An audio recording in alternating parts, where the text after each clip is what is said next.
What's going on, everybody? Official Traders back here. Looks like I got a little time. It says I got 56 minutes. I don't know what happened. This is part two. We're gonna finish what we were talking about here with debit spreads. Let the focus come in. All right. So you pay $700 for your $1,000 call. Again, we're talking about cost averaging the option. So I paid $450 for my debit spread. All right. Say my debit spread is only worth $250 now. So say the premium, nobody wants to pay for it. They sold them all out. We got real low volume, real low open interest. But your call, on the other hand, people are still very confident, right? So say now your $700 cost is around $520, okay? Is it in your best interest to wait this out and see if it keeps going down? Because now, say Tesla was at 4, and say it dropped to 320, but now they just had bad news. Say it drops even further. Say we got into the low 280s again, okay? This is not looking good. So your call at this point, you're so far away from that 1,000. This is probably going to be worth like 220, okay? So now you really got to make the option in your favor. Do you continue and buy this and increase your position because you know that Tesla is going to come up in December and be around 900,000 bucks, and your contract is going to be worth a lot of money? If I was in this situation, no, I would not do this. Because if this call is at this price now, then that means for what I paid for this, I can step on down to maybe an $850, okay? Now I'm much closer at the money. Or maybe even at 220, we'll say $700. So say we want a $700 call now at this point. I'm going to eat this loss. I'm going to get rid of it. I'm going to sell the position, take that profit, turn around, and put this 220 into here. Pretend there's not a lot of volatility going around. The market is still normal, but Tesla itself made that massive move, okay? So as Tesla decreased its value, now it's 220.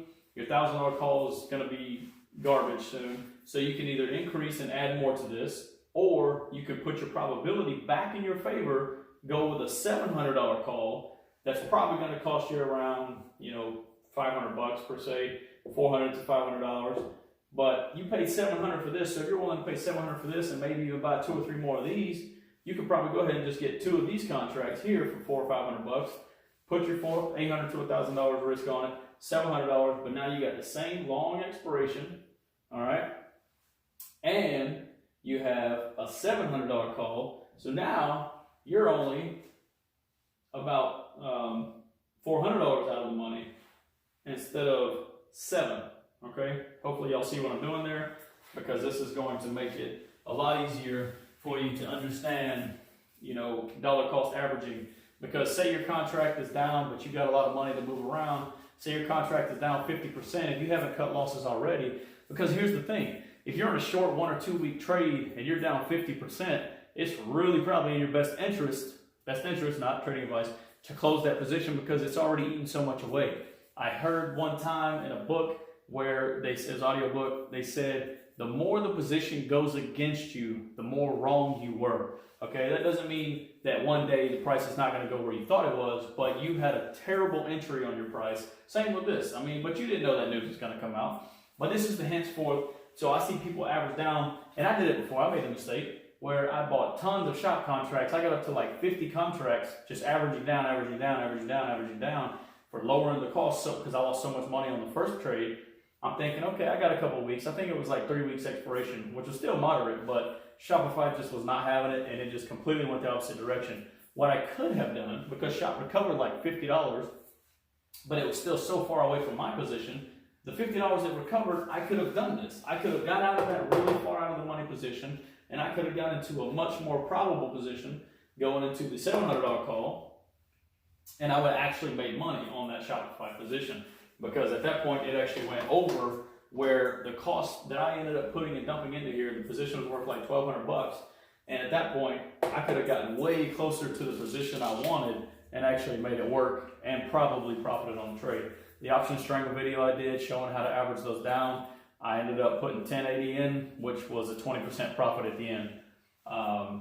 So this is what we're looking at. We're looking at probability here, okay? You need to put the probability in your favor. That is what options trading is all about, probability, all right?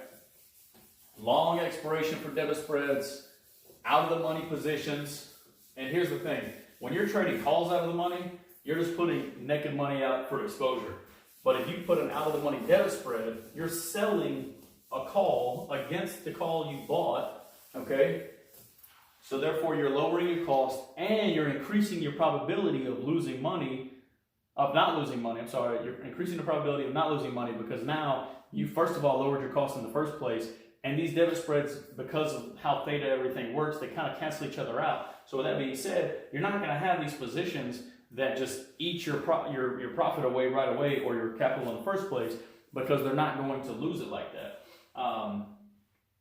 Another question I get asked often is, can I put a debit spread together, aka leg it together, aka build it separately? Yes, you can. If you have an $8 call, I have this position currently on USO, okay, United States Oil, and it's crap. I got 7 of them, okay. So I got 7 of these. Man, I got 7 contracts. All right. Now, USO's at like 440. We'll pretend that, so this is 8. We'll pretend that, maybe there's still expectations on it. Maybe it's still good, because I had this all the way, I think, until June. So I have tons of time on it. But because the position was already losing so much money, I was like, you know what, man, I'm not going to let this thing just die. And I'm not going to keep averaging it down. I could, but I'm not going to. What we're going to do, I sold the $9 call and was credited, I think it was $44. So I got credited $44 to go against this initial contract buy, which is still, the position is still losing money as a whole. But for some reason, if it actually closes in between, I'll actually start getting some of my profit back. But if it closes in the money around this area, above 9 or at 9 or near 9, 850 or 9 or whatever, this bought call will realize profit. And then this is actually going to save me, because now this position is not going to expire at 0. I'm not going to be worried about getting locked into the trade where I can't get out. I'm not going to average 100 contracts into it and then it just continues down, okay? So yes, you can absolutely leg a debit spread together, all right? And don't be afraid to do that, because you can prevent yourself from losing the position as a whole. So like with Shopify, for instance, all those contracts that I bought, they were worth crap. But a few days before expiration, they still were worth a little bit. If I would have sold the calls above them, I could have actually netted a return on that and actually lost less money. That's how that works with the debit spread, legging it together. Vice versa with puts, it's the exact opposite. Instead of everything wanting to go up, everything has to go down. Remember, the debit spread is a directional position. So again, debit spread can go straight across in between where you bought it. Now say you got a $9 call and a $12 call, all right, $300 difference there. That's your max profit. But say you bought it when the stock price was at like 905, okay? Now, say at expiration, it continues like this. Say at 905, but it went up to about 950. You're gonna start realizing a little bit of profit on this trade, but not very much, because 905, that's only 45 cents out of 300, so you might make 40 bucks, all right? That's assuming that you didn't pay a whole lot for the position in the first place. But if it kind of goes here and closes at 11, okay, you're going to realize the difference in the profit, the cost you paid plus whatever profit that added to the debit spread, all right, because now you still want it to be there in that position.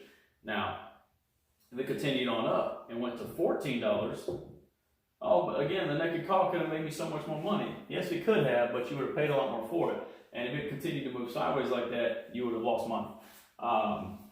But say it went up to 14 at this point, now we are completely in the money on this position, and more than likely this $300 minus your cost is going to be realized in your favor, and you will capitalize on that entire profit, or 95% of it at least.